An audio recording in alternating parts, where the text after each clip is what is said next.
Okay, we're going to get started. So first off, I want to introduce a very, very, very beautiful dear sister. I don't really need to give her a long introduction because if you don't know who she is, I don't think you'd be here tonight. Make some noise for Noura Erakat. All right, and next, our other beautiful speaker. I was joking. Marc Lamont Hill.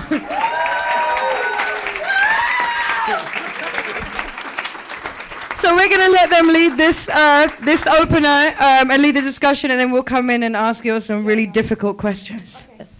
Can I maybe say a few things? Yes, say everything. I might say a few things because there's a lot going on. You know, there's always a lot going on in Gaza.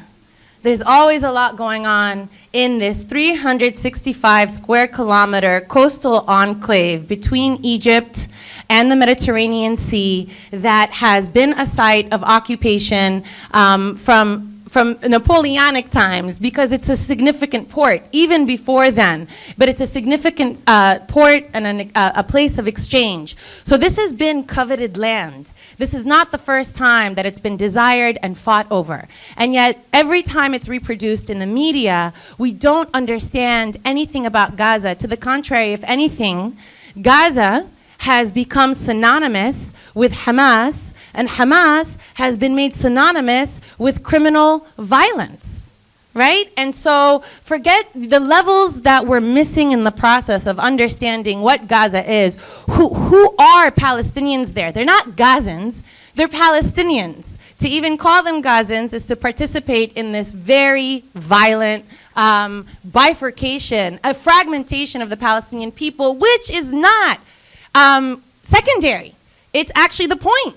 The point is to fragment the Palestinian people and to make one national holistic movement into a series of issues so that we start to negotiate what we can get for Gaza in terms of easing the blockade in exchange for maybe making movement for Palestinians in East Jerusalem less cumbersome. So this is not a mistake. So I want to talk about Gaza. Can I do that? Oh yeah, talk about Okay, Gaza. I want to talk about, and I want to talk about Hamas.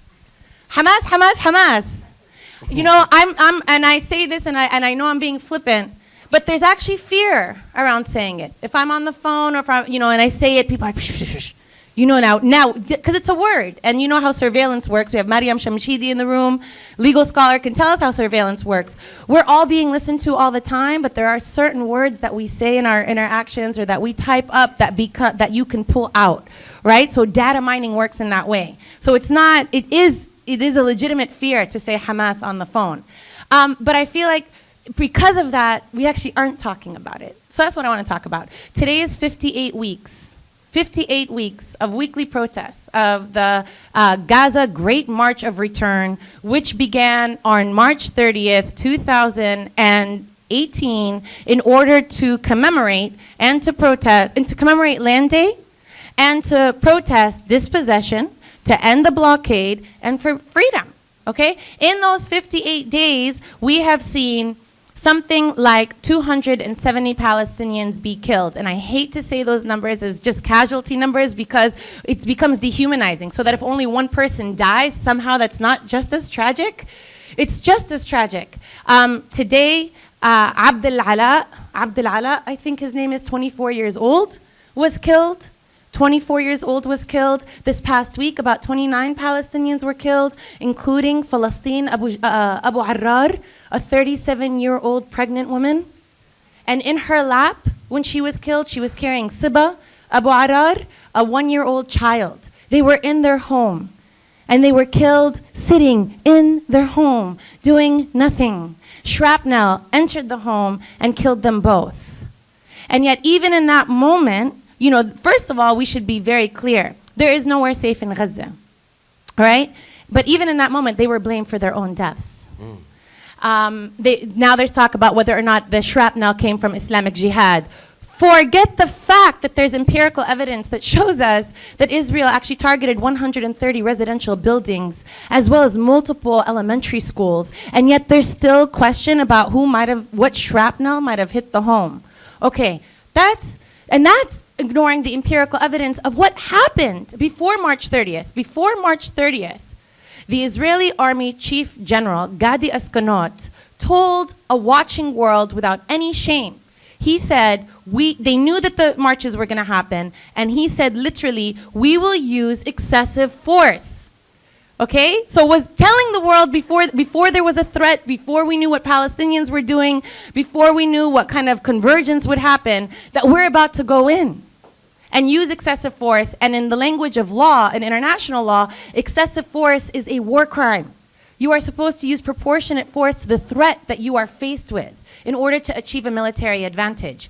On the first day, on March 30th, 15 Palestinians were killed, okay? And Avigdor Lieberman, then defense minister, tells the world, we won't conduct a domestic investigation of what happened, and we won't allow an international investigation of what happened. And then 6 weeks later, the Israeli Supreme Court, the High Court, ruled that Israel's rules of engagement of shoot to kill, because in those 6 weeks, 90% of the casualties were shot above their torso, in their head, in their necks, in their torso, in their backs as they were running away. And after looking at that evidence, the Israeli High Court said, well, we don't really know the level of threat that's at hand, so we can't intervene in these military operations, and so we're going to allow Israel to continue its the military to continue its shoot to kill policy. So now you have the military branch, Gadi Askanot, the political branch, Avigdor Lieberman, and the judicial branch, the Israeli High Court, of the only democracy in the Middle East, that literally told the world by May 24th, that we are an alliance, we are going to use excessive force, we are going to shoot to kill, our snipers are going to be beyond a militarized fence that will shoot down Palestinians like birds, and that is exactly what they have done. And in response, we have to tolerate headlines that tell us that this is Hamas's new war. And that's been enough for us not to have any kind of critical scrutiny of what's happening. In fact, around this time last year, right? Yeah.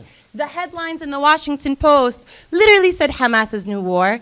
This horrible person, the New York Times columnist, I think her name is Bari Weiss, right? She had an article that said Hamas is ruining Israel's celebrations for the embassy move. I mean, how cheap and how non-existent do we have to be talked about like that? But guess what? If you read, I'm a legal scholar and an activist, but if you read the High Court decision, the Israeli High Court says that popular protests are Hamas's new weapon. So they have literally, in the language of law, now termed popular Palestinian protest as a weapon that is being mobilized by Hamas. And I want to say two things about this. Number one, it's not organized by Hamas, okay? This is Palestinians. The fact that we can't understand that Palestinians have been organizing themselves since before 1917, when the British declared Palestine as the site of Jewish settlement in order to establish a Jewish national home. Palestinians were organizing well before that, by the way. But since then, it became especially acute. Our first intifada was in 1936 during the Great Revolt, when we engaged in boycott. That was our first boycott. And then we engaged in a tax boycott. We weren't going to pay taxes to the British colonial power, the mandate power, I should say. And then in an armed uprising, okay? We've been organizing forever, number one. So we continue to organize ourselves. But number two, what if it was Hamas? What if this was a political party in the Gaza Strip mobilizing Palestinians? How does that make it any less legitimate, unless you believe that Hamas is just a bunch of monsters, which is what we're led to believe, which is why we can't talk about it. So let's talk about Hamas, finally on Hamas, okay? So a little bit about Hamas. Hamas did not establish itself as a national Palestinian movement until 1987. In its original inception, it was an offshoot of the Muslim Brotherhood that was established, the Muslim Brotherhood established in Egypt. The offshoot was established by Sheikh Ahmed Yassin. And the vision of it was that Muslims can't get free properly until they cleanse their spirits and their souls. And this is an internal, and you all know this, I'm sure you struggle when you think about how we're going to get free. Like part of the question has to be, maybe we should clean up ourselves, right? This was a spiritual revival.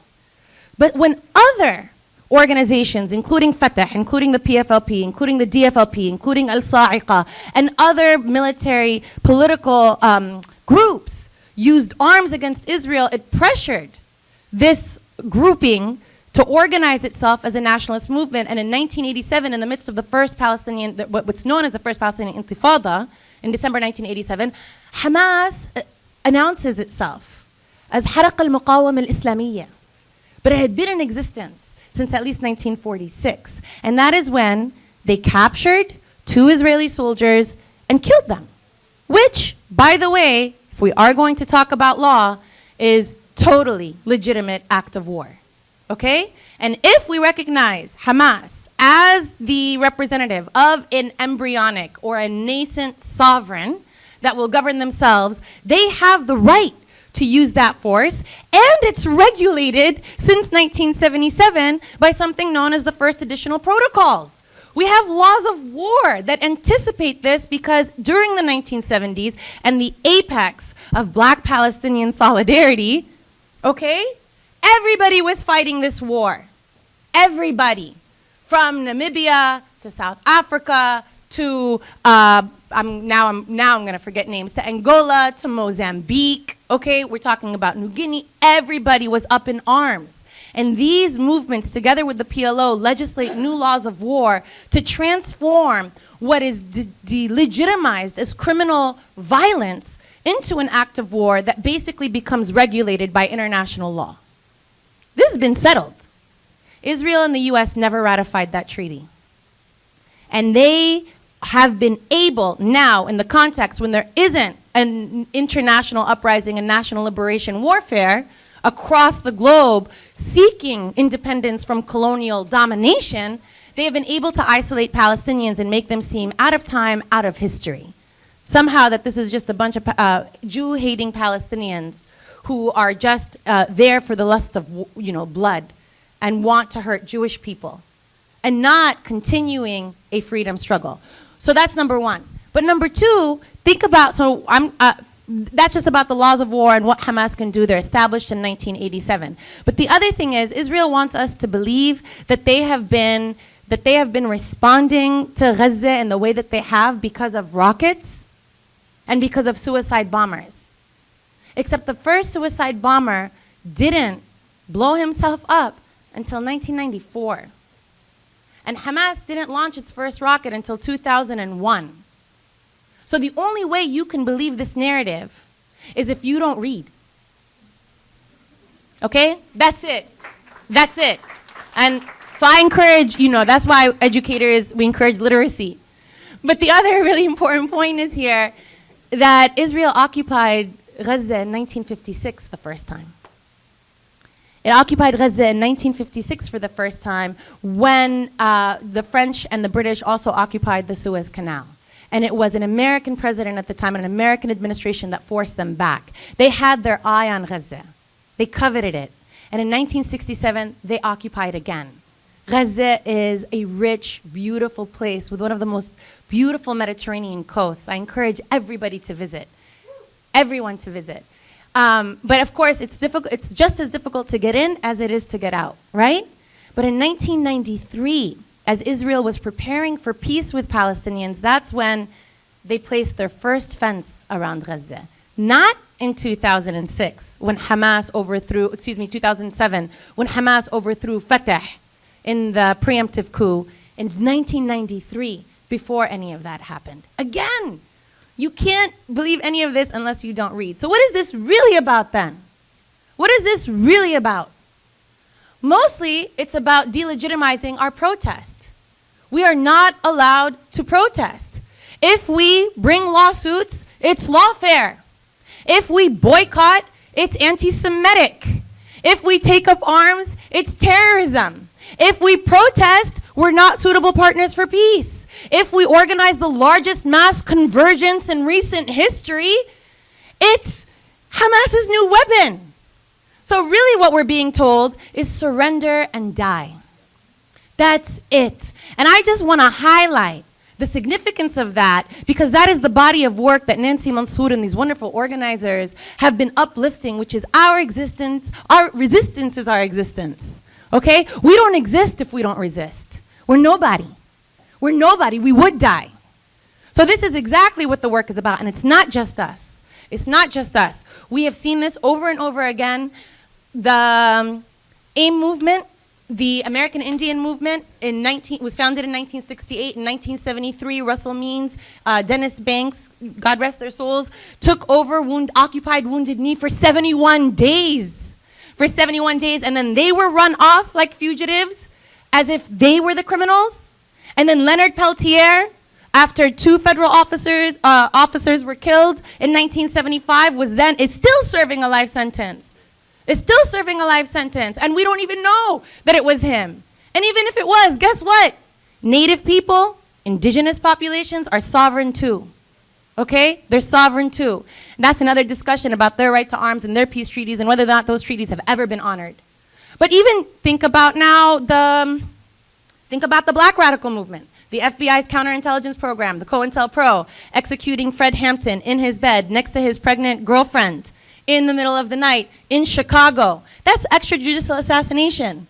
And that was part of an entire series of assassinations, exiles, incarceration that continues to this day. We are just learning that Sandra Bland did not pose any threat, and we have the video evidence to prove it. But her fear doesn't matter because a white officer told us that he was afraid of a black woman. And that's enough for us to not have this conversation, because our fear just doesn't matter. So it comes down to, you can't resist if your fear isn't legitimate, right? You can't resist if your oppression isn't legitimate and recognized. And so really, this is about our resistance. This is about whether or not we can resist. And this is about a project of how do we oppress a people. And I think, so this is just a little bit of my kind of like thinking on my own, thinking of the ways that we dehumanize and oppress people, that there's 3 things that interlink that oppress people. One is you criminalize people's protest. You make it illegal no matter what they do, and they're doing that. They're criminalizing BDS. 41 out of 50 states have proposed legislation that to make it criminal. And that's like, if you ask any Palestinians up in here who feel like that's kind of janky, like BDS isn't enough, okay? That's adding insult to injury. Like, we're not even doing it enough. That's a solidarity movement. That's not actually a national liberation movement, number 1. Number 2, you blame a people for their own deaths and their own suffering. You blame a people for their own deaths and their own suffering. And then number 3, then you victimize the oppressor. And we need to feel sorry for them. And if you apply those 3 things, whether we're thinking about Native Americans, whether we're thinking about black communities, whether we're thinking about Palestinians, whether we're thinking about whoever you want to think about, you can run down that list. And you can see that the protest is criminalized, that they're blamed for their own suffering, black on black violence, right? Hamas is human shields, right? Or you want to victimize the oppressor, Nikki Haley tweeting, "What would any country do if 600 rockets?" Shut up! Shut up! It is the only nuclear power in the Middle East. It is the only nuclear power in the Middle East. We're ready to wage a 3rd world war against Iran because they're developing nuclear capability. How can they be afraid of a number of people? Now, let me also add this, because I know this is being recorded and being blah, blah. As far as Hamas's use of force, what about that? Let's be a little scrutinized, okay? If we're going to use a legal framework to think about that law of force and the international framework that I talked about, Hamas has the right to use force. They should be building tunnels, because that's actually advancing their military advantage, okay? If this, I'm just thinking theoretically, okay? Hello, this is all theoretical. And they have every right. They should be, every right. We encourage in warfare the capture of soldiers. That's how you get your prisoners of war out. You capture them and you exchange them in a prisoner exchange. That's what you're supposed to do, okay? I'm a civilian my whole life. I want to be a civilian my whole life, but I study this at least, okay? So Hamas, on those levels, is totally legit what it's doing, okay? Now, what about when it uses those rockets? The problem with the rockets is that they do not have the capacity to discriminate between civilians and military because they're crude rockets, okay? They're just old. They don't have the precise weapons technology that Israel has. Israel has the precise weapons technology, and they're precisely hitting civilian targets, okay? But Hamas, because they don't have that weapons technology and they're using it, ipso facto, as a matter of law, that's criminal. They can't, which will put us into another discussion of us amongst ourselves of whether or not we think the law is legitimate and the framework we should use at all. And that's fine. That's fine. But just following that logic, that's what we should be thinking about. So I guess that's where I'll end and just say, yeah, our resistance is our existence, and existence is resistance. So thank you all for the work you do. Wow.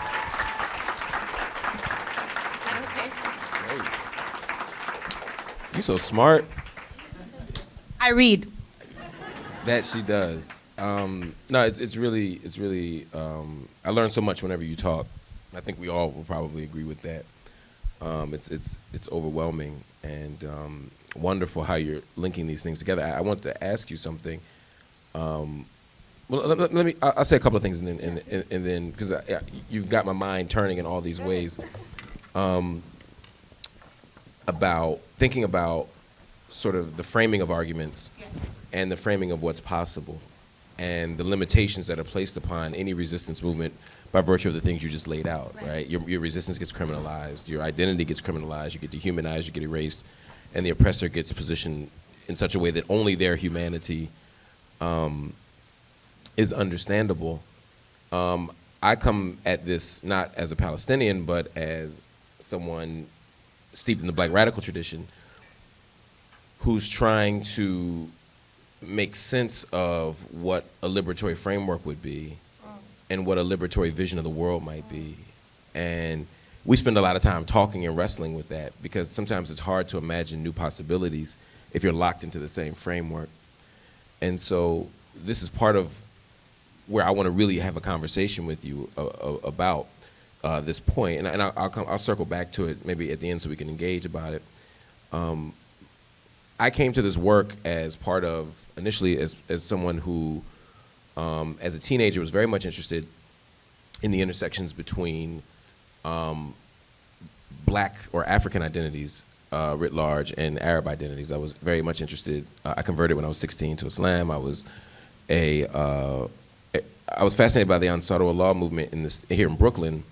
That was very much linked to the Ansar Allah movement in Sudan and the Mahdiist movement in Sudan, and really think about what it meant to fight colonial power and what it meant to have a kind of solidarity framework as the way of thinking about anti-colonial struggle. What did it mean for African folk to combine with Arabs or people who were at the intersections of those identities, like Sudanese and Nubians, et cetera, and thinking about how we could really fight and battle colonial power. And so I've been at this work for a long time trying to really wrestle with some of those things. I was thinking about, as you were talking, again, at these intersections in 1948, how many people joined the what they call the Arab Salvation Army, the Arab Liberation Army.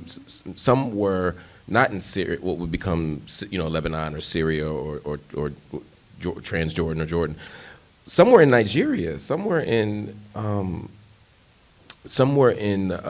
Chad, somewhere as far west as Ghana, and they were trying to figure out how they also could stop this thing that was happening in historic Palestine, because they understood the bigger issue and the bigger things that were at stake for them. And so as someone in the black radical tradition, I keep thinking about, again, how do we imagine freedom? How do we resist? The people who I normally look to for visions on liberatory frameworks in a global context, and the global part is key, because although I'm in the black radical tradition that is very much linked to the descendants of slavery, and the descendants of American chattel slavery, which is a particular type of slavery, very different than what happens in the Middle East, very different than what happens on the continent of Africa. Not entirely different, but very different. So I'm very committed to the domestic issue, but there's also this global issue that we have to constantly wrestle with and think about. And I would normally look to W.E.B. Du Bois. I would normally look to Marcus Garvey. I would normally look to these people who were very much committed to giving me a global look at the world. Marcus Garvey was very much committed to helping us understand our freedom being inextricably tied to Africans around the world. And as a Pan-Africanist framework, they also understood that Africans anywhere were subject to the same sorts of oppressive systems and the same sorts of structures and restrictive structures that they were in the United States. And so I had to understand myself as an African who might be in New York or an African who might be in Philadelphia, but that African is no different than the African that is in Rhodesia at the time, that's in Southwest Africa at the time, that's in any place in the world. And so I'm trying to understand this global framework. The thing is, though, many of them were, by the time you get in the early 20th century, many of them were looking at the Zionist movement and using the language of Zionism to understand this liberatory framework. And very often the modern Zionist movement will gesture to those folk, or even gesture to Martin Luther King and gesture to other folk and say, oh, look, they're Zionists, look, they're Zionists, they supported Zionism. But it's really important that we unpack that language and unpack their understandings of what those terms mean. The early 20th century freedom fighters, at least in the black radical tradition, were looking at the struggle against the pogroms, the struggle against genocide against Jews that was happening in Russia and Poland, and they were saying, look, as African people, we're of a humanistic tradition. We don't want anybody to die. We don't want anyone to catch hell. We don't want anyone to be oppressed. And so we understood that the liberation and freedom and protection of Jewish people was critical. And the idea of saying that we need a land for ourselves, we need a place for ourselves where people who are African of any sort can go as a means of resistance and oppression and safety from white supremacy. We understand that. And so the look to what was happening with this Zionist movement in 1892 and it gets richer in 1897, and to really look at these, even the first Aliyah, like to say, look, what's happening here is interesting. It's a useful way to help us at least think about what's going on. It's part of how they get to that moment. Now, that doesn't mean that we don't critique them for their failure to understand that this was a European settler colonial project moving toward the creation of an ethno-nationalist Israeli state. We're not ignoring that fact. I'm not ignoring that fact. I want to be very clear about that. I'm not ignoring that fact. But I'm saying that the tradition, it begins there. And so sometimes I find myself in these really awkward conversations with Marcus Garvey, or this awkward analysis with W.E.B. Du Bois. When you read that essay in 1948, May of 1948, A Case for the Jews. It was published as A Case for the Jews. It had a different name in the original essay that you can get in UMass Library. It was some really interesting editorial notes on it. That's why I'm making the distinction from the editors. But he's making this really bizarre Orientalist critique of Palestinians. He's making the case that Palestine is empty. He's talking about the fanaticism of the Mohammedans. He's talking about the need to provide safety. And so I'm in this conversation with them, and I'm like, okay, this is getting weird now, right? I get your understanding for the need for a certain kind of framework and a need for a certain kind of land and a certain kind of collective identity. I'm with you on that. But now that you're actually sanitizing and normalizing and excusing a settler colonial project, I can't rock with you anymore. But then some interesting things start to happen in the 50s. And that's where I get really excited in this tradition. Because now I can look at, and to be clear, that doesn't mean that anybody pre-1956 didn't have a radical vision. There were certainly black folk who had a radical vision. Mm-hmm. The Nation of Islam actually had a radical vision on this issue, right? Not on every issue, but on this particular issue. Schuler and others had very complicated but interesting and radical politics on this issue. Malcolm X emerges. Now you're beginning to see an interesting turn. Because Malcolm X is, on the one hand, a student of Elijah Muhammad and understands himself as an Asiatic black man. An important framework to use, right? The Asiatic framework, Afro-Asiatic. Also thinking himself in diaspora. We're not a minority, we're the global majority, right? But then as Malcolm goes and travels and understands, and he begins to engage in the 50s with Gamal Abdel Nasser. So the story I'm telling isn't disconnected from the story you're telling, right? Because the Africans who were in America in the 1930s are looking at the Arab revolts of 1936 and 1939. They're looking at April, and they're like, oh, this boycott is dope. April, I'm sorry, not the person April, the month of April. The Arab revolts begin in April of 36, and the boycotts begin into October, and that's when you begin to see the resistance efforts. So I'm saying, we're looking at the nonviolent effort, and we're also understanding that ain't enough, right? It wasn't like you could just persuade people to give you your shit back, right? So, because this wasn't a lack of understanding. So So we're watching that. And then in the 50s, during the Suez crisis happened. Well, 54 happens first, right? And the Nation of Islam in particular, and black freedom fighters are looking at the resistance movements that are happening in 54, or 52, and then 54 when Abdel Nasser takes formal power. And he's watching this, and we're looking at what's possible when you center your identity against colonial power. We're looking at the possibilities of Arab nationalism, and the fact that he could beat back France, and I mean, looking at the power of the resistance, and there's a whole bunch of complexity to the Suez thing. I know it's not that simple, but what's happening in '56 is like, oh shit, we can win, right? And you begin this as Abdel Nasser's power expands. Malcolm X is looking at this. So when he travels and looks and he meets with Gamal Abdel Nasser, when he goes to Palestine, when he sets foot in Jerusalem, he sets foot in Gaza, he's like, oh, and he's beginning to understand this in a global context. But he's not just looking at the Arab movements. He's looking at Fidel and Che in '59, he's looking in Ghana, right? In '57, he's looking at Sudan. Once again, and we're watching this stuff, and we're beginning to understand something different. But where I get excited, and this is where we were talking last month, in Edom's Getachu's book, is super important on this. We were trying to understand or create a liberatory framework, but we weren't trying to be like the oppressor. As we leave the 1800s and enter the 1900s, and the nation state becomes the primary framework for understanding our existence, it becomes the dominant political imaginary, as my man says, Lubin says. We're saying that there is another way to imagine this. This is why I like your use of the language of sovereignty. I mean, I get excited because sovereignty is something different than saying, I'm going to control and own this land and be a president and have our own cabinet and have a nation state which depends and demands a certain kind of violence, a certain kind of erasure, the creation of ethnic minorities, the creation and legitimation of inequality. When you have a nation state, these things happen. But African freedom fighters, Arab freedom fighters, Palestinian freedom fighters, but also throughout the diaspora of different sorts and identities, were saying, wait a minute, we can understand freedom outside the logic of saying that we have to be like them, outside the logic of saying that we need to create a state, we have to create a certain kind of oppressive force. No, we can imagine freedom and control through the language of sovereignty, through the language of imagination, and through something bigger and better than what they have. And so that's when I get excited.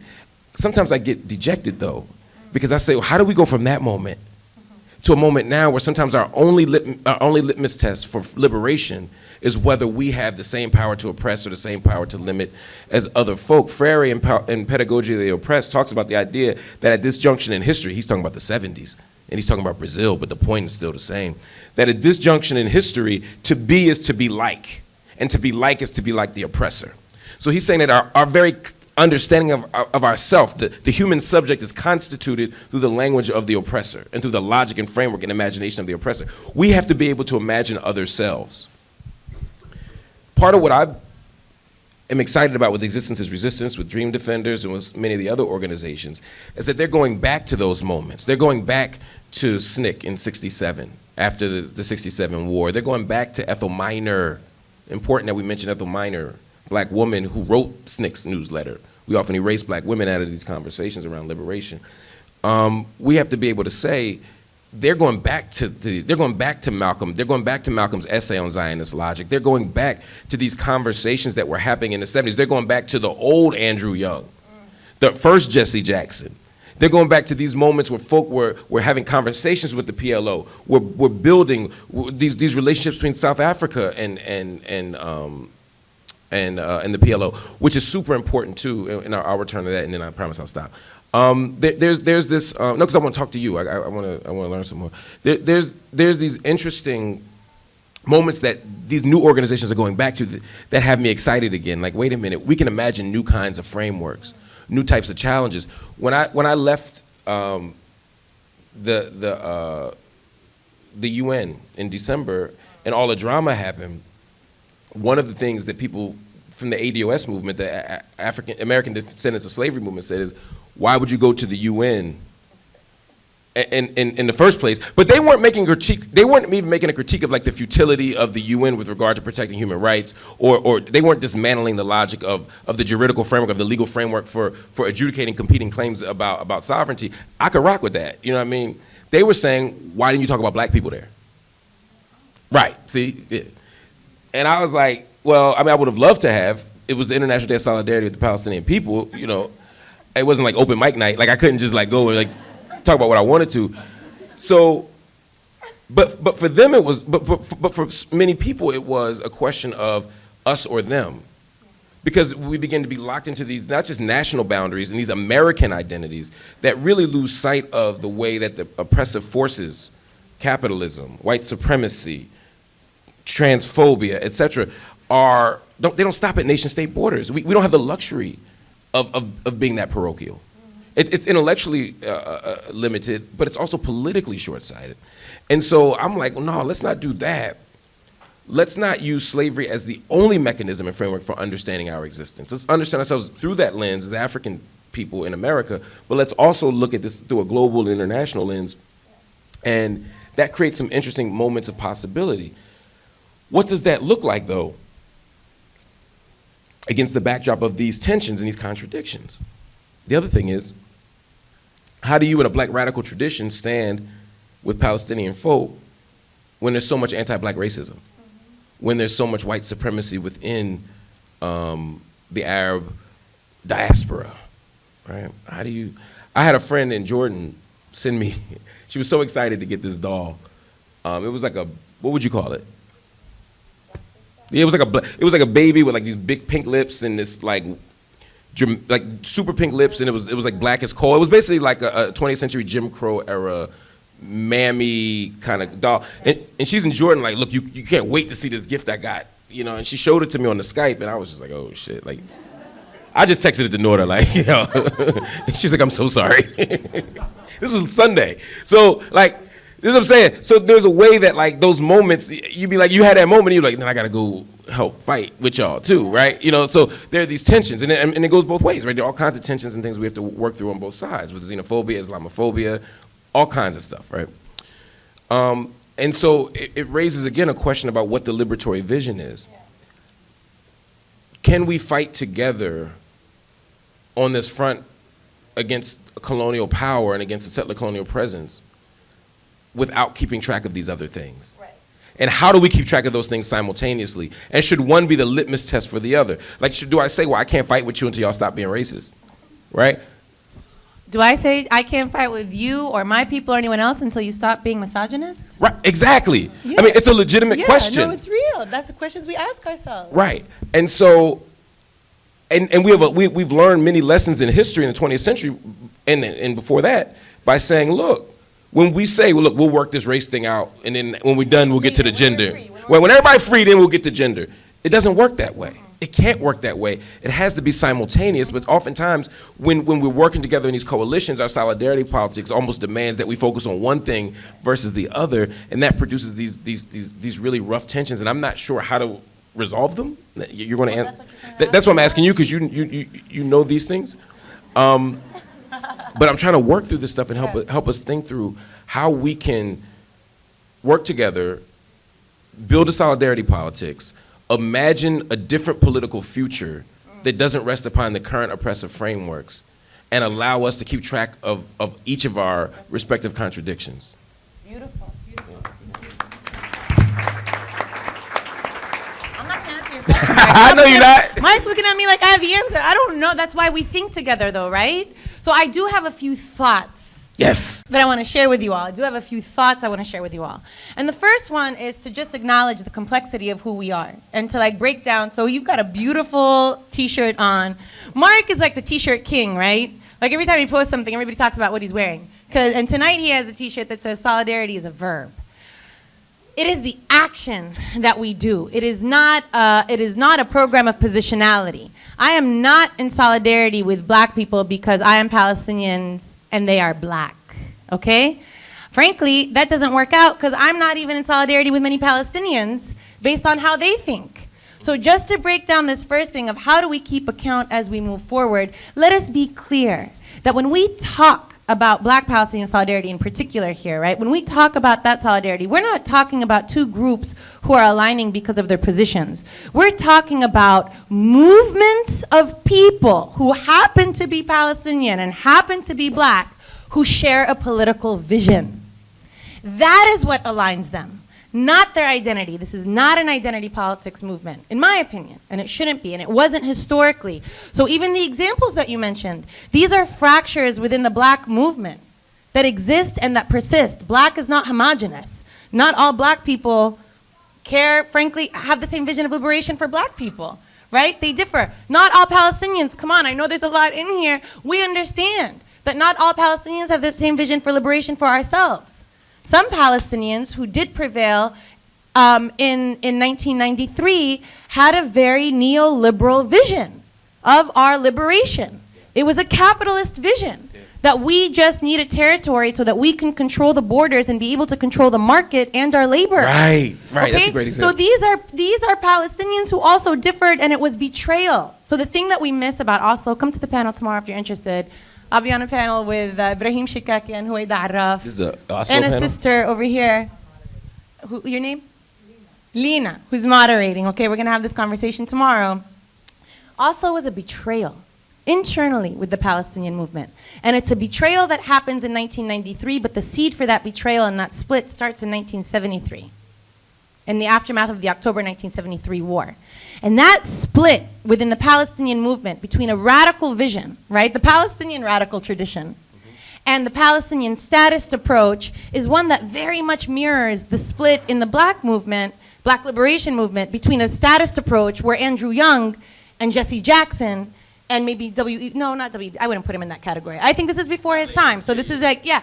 So, but like where they fit, they like shift over to a statist vision of what it means for black liberation as basically achieving the apex of political sovereignty in the United States, right? That we will be fully equal as citizens versus the black radical vision of revolution.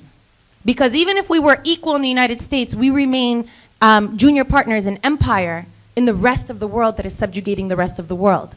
So the alignment was within those two radical traditions, right?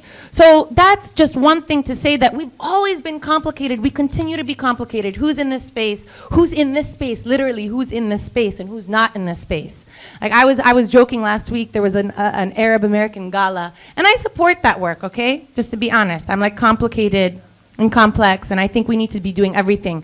But it took so much energy for me to walk into the space because I have an allergy to like walking into spaces that feel like the vision of our liberation is when we're just totally equal, right? That's not what I'm about, right? Because even I wanna not only challenge the anti-blackness in our community, the misogyny, the homophobia, the classism, right? All of that is very much Palestinian, it's very much black, right? So how is it that we do this work at the same time? And I think that just means accepting that we're complicated, that when you get a stupid doll, right, that I don't need to apologize on behalf of all my people, right? But I need to know that that's the work that we need to do. And the other thing that we miss, because we can overanalyze the anti-blackness of Palestinians without acknowledging, right, that there is a real deep Islamophobia amongst American black communities as well. A real deep American Islamophobia. And which is Zionism too. Some of those same forces. Absolutely, absolutely. And so then the other thing that we need to think about is what is the accountability? How do we ask for solidarity from people in the United States, from ourselves, when we are also taxpayers, and if we don't protest, then we're totally complicit in the continuation of empire, right? So why can't we just start by saying, let's not have a litmus test, and let's just all be complicated? And let's agree on a political vision, and if we're in line with that political vision, let's recreate that amongst ourselves and how we treat one another. Yeah. And then that can be the beginning of the work.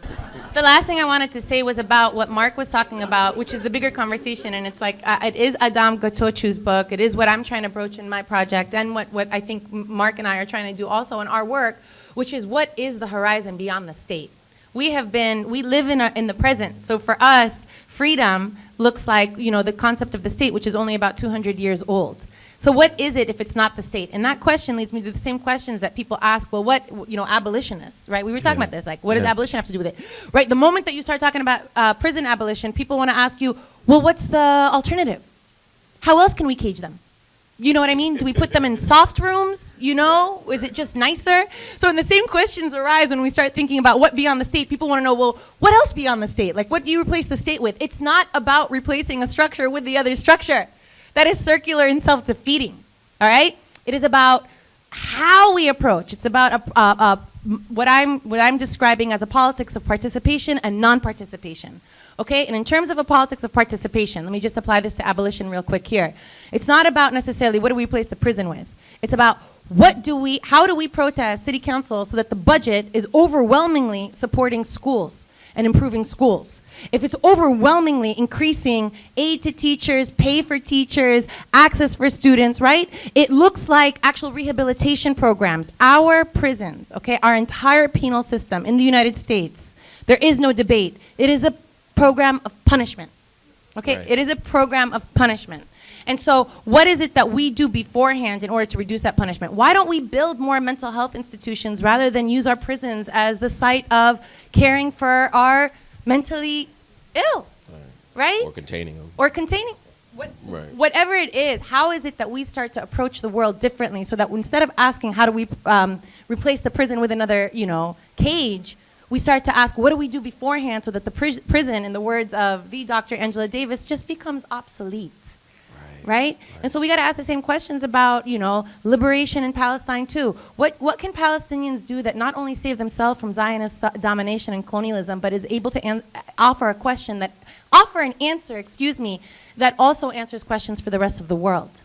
How does the return of Palestinian refugees also answer the question for African asylum seekers right now, 12,000 of them that Israel wants to deport back into sure death?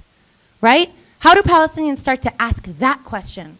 So that when we want to answer how we get free, it's not just about us. It doesn't become an other exclusive framework. I'm so glad you said that, because those frameworks lead, abolition isn't just an example. I mean, it's a thing. I mean, because part of what you're trying to do, and I'm working on a project right now, a book right now, a short book, that gets at this idea of decriminalizing the imagination. And the idea is that if we can imagine a world without prisons, then, which is itself a huge project, right? Just like imagining a world beyond choosing between 1 and 2 states. That's a huge feat for many of us to suspend that imagination. I got you, Nancy. Is to say, is only then can we usher in the new possibilities. But people want to be like, okay, but what do you do with that serial killer over there? Right now, I need an answer. And if you can't answer that, then I'm keeping these prisons. And that becomes a problem. And I'm saying when we can dismantle that and decriminalize the imagination, and captivity no longer becomes the measure of justice, and punishment no longer becomes the measure of justice, then we can imagine new things. But it also allows us to look at Gaza and say, wait a minute, this is an open-air prison. And if this is an open-air prison, and then even if I don't know much about that issue, I understand that if that many people over 365 kilometers are being held captive, right, and being denied access to potable water, being denied access to economic opportunity, being denied access to basic safety as determined by any measure, whether it's a Universal Declaration of Human Rights, whatever it is, then just by that alone, I can say this is wrong. But we can only do that if we don't use carceral logic. Because if you think Palestinians are evil and barbaric, and you believe prisons are where you put the evil people, then Gaza works out just fine for you, right? So you have to be able to dismantle both of those things simultaneously, and that for me becomes the problem. And those tensions and intersections and complexities you talk about are super interesting, and we're going to do it with the Q&A, because I'm... Okay, because I'm thinking about the reason I'm thinking about this is the last time I was in South Tel Aviv in January meeting with some asylum seekers. That's why I was there. I wasn't buying nothing, and I see y'all furrowing up y'all brows. Y'all get mad quick, man. I don't hear Marc Lamont ain't shit. We don't like Marc no more. He hangs more. in Tel Aviv. No, I was in right. I was in South Tel Aviv. It's an important distinction to make. And I was there meeting with asylum seekers, and I was also meeting with some Ethiopian Jews who were talking about the anti-blackness of the Israeli state. I went down south to Dimona that same week, and I was talking to some of the Hebrew Israelites, but also some other Afro-descendant Jews who were there. And one of the things they were talking about was starting a Black Lives Matter Israel. Now, this is fascinating, right? Because they're like, we want to link with, and they were hitting me up like, yo, I know you know the Black Lives Matter folk here, and what does it mean to have a Black Lives Matter movement for these Ethiopians who are being beaten by police, who are being killed by the state, denied access to housing, denied access to health care, all that stuff, and the expats from Chicago who moved there to Dimona as Israelites. And I'm like, yeah, but y'all are also settler colonialists, right? You're also part of the settler colonial project. You're actually Zion. You're black, but you're Zionist. So the Black Lives Matter movement is critical of the Israeli occupation, but it's also critical of all forms of oppression. So you can't just take on BLM wholesale without being critical of the state of Israel. Otherwise, you're just asking us to help you be oppressors too. So I see your face. So I want you.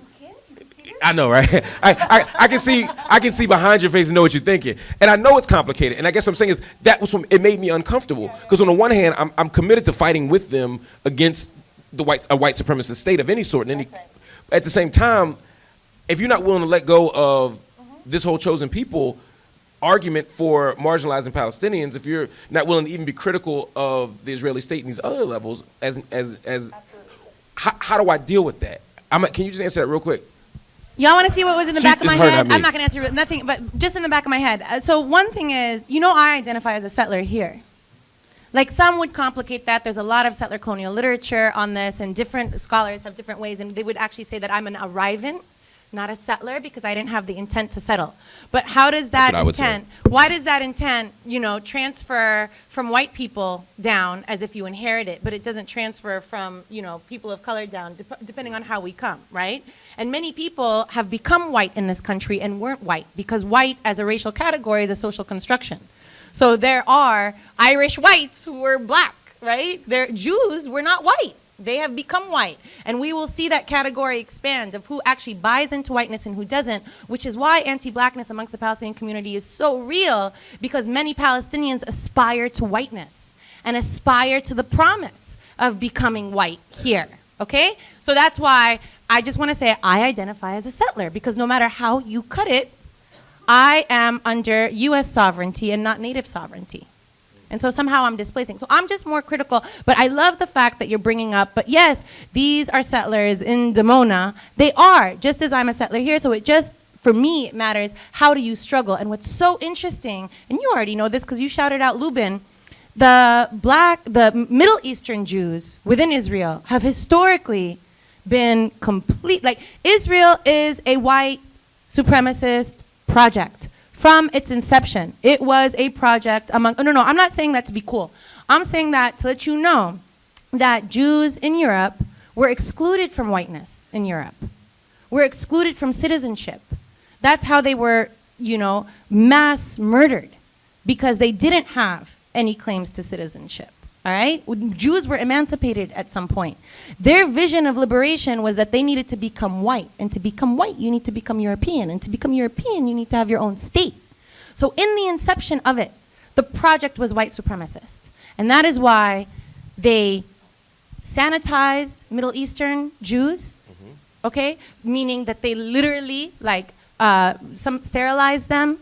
They ripped the Middle Eastern children away from their families. We're talking about from Iraq, from Iran, Syria, Lebanon, Morocco, Algeria, Yemen, okay? I get mistaken for Tamanite and Moroccan all the time as an Israeli, right? Because we look the same.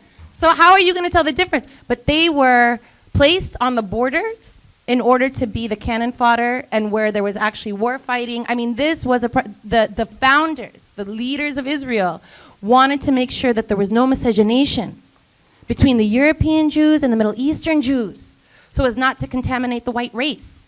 This was a white supremacist project. So now Middle Eastern Jews, however, understand that their liberation, they're also aspiring to Israeli whiteness. Yes. All right? They're aspiring to Israeli whiteness as well.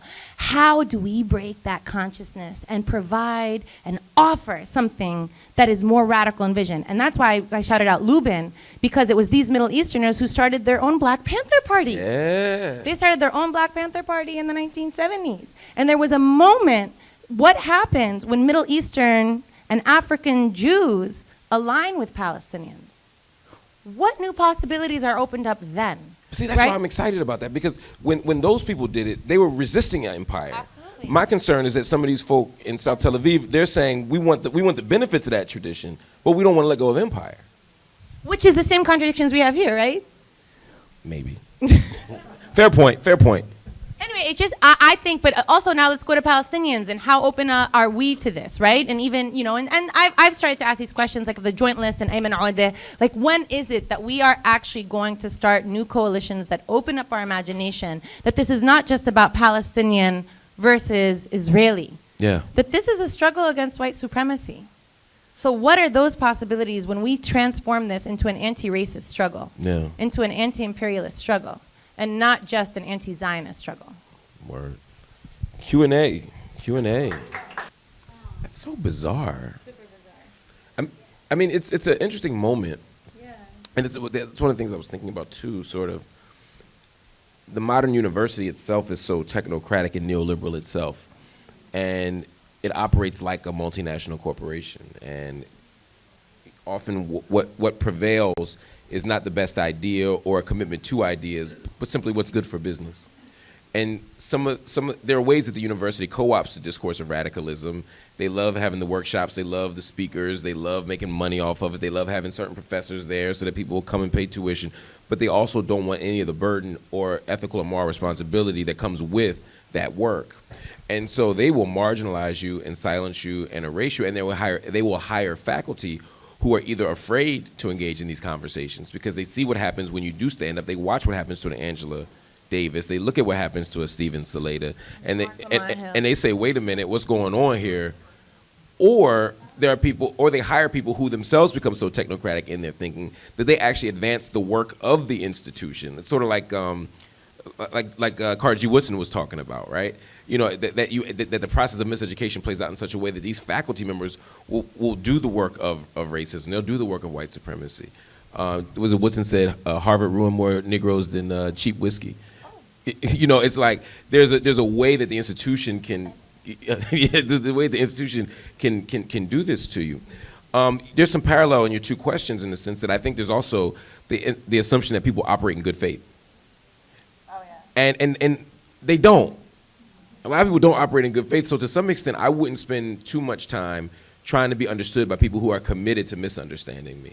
And that's often the work you do. I would direct that energy instead of building those coalitions. And your question was, who should you be working? The students, the organizations that have sort of natural connections and allyship possibilities. And for the people who are trying to, you know, kind of prickle or prod you rather, people who are trying to disturb you, people who are trying to say, well, why do we, I mean, the idea that someone would ask you why we need to have these tough conversations in the university it's like working in a hospital. Like, why we got all these sick people? Everybody's sick all the time. Like, it's what we do, right? Ideas are what we do. And for any university that says that it prides itself in social justice, it absolutely has to be what we do. Yeah.